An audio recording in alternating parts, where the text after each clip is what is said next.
আসসালামু আলাইকুম। আজকে আমি নিয়ে আসলাম টাইগার মুরগি। তো আমার তো আগে থেকে এই রুমের ভিতরে আছে এই কোয়েল পাখি। যাক আজকে দেখি মাঝখানে একটা কাঠ দিচ্ছি।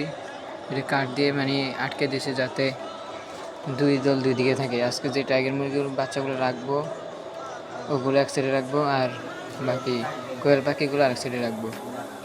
তাই আর কি কাঠটা দিতেছি, তারপর দেখি কি হয়। কাঠটা দিতেছি যে আবার ফার্স্ট ইট দিয়ে দিব। কাঠটা সাইজ করা শেষ হলে ওই আমার পিছনের সাইডে আমি কয়েল পাখিগুলো রাখবো আর সামনের সাইডে এই মুরগিগুলো রাখবো আর কি। তারপর তার মধ্যে আবার কয়েল পাখির মধ্যে একটা টাইগার মুরগি আছে, যাক সেটা একটু বড় হয়েছে মোটামুটি। আর কয়েল পাখিগুলোর বয়স হয়েছে 50-এর উপরে, কিন্তু এখনও ডিম পারে না। তো আজকে ইট দিয়ে দিচ্ছি আমি, দেওয়া শেষ। এবার মুরগিগুলো নিব। দেখেন মুরগিগুলো আমি যে খাঁচা থেকে আনি এটার ভিতরে রাখছি। একটু প্রথমে ফার্স্টে দেখে নিচ্ছি। বাচ্চা কিনছি আমি মুরগির বাচ্চা সেগুলো কিনছি মনে করেন 8 জোড়া, 16 পিস আর কি।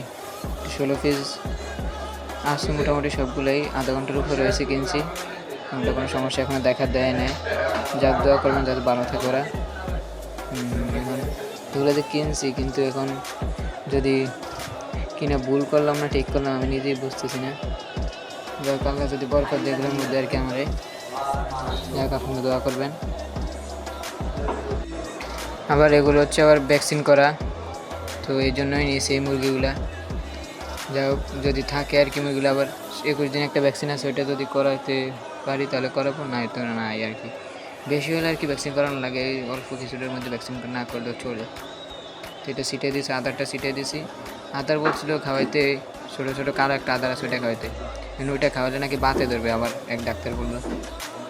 তো এই কয়েল পাখি যে খাদ্যটাতে আছে ওইটাই দিয়েছি, এখন ওইটাই খাইতেছে, নিচে ছিটিয়ে দিছি।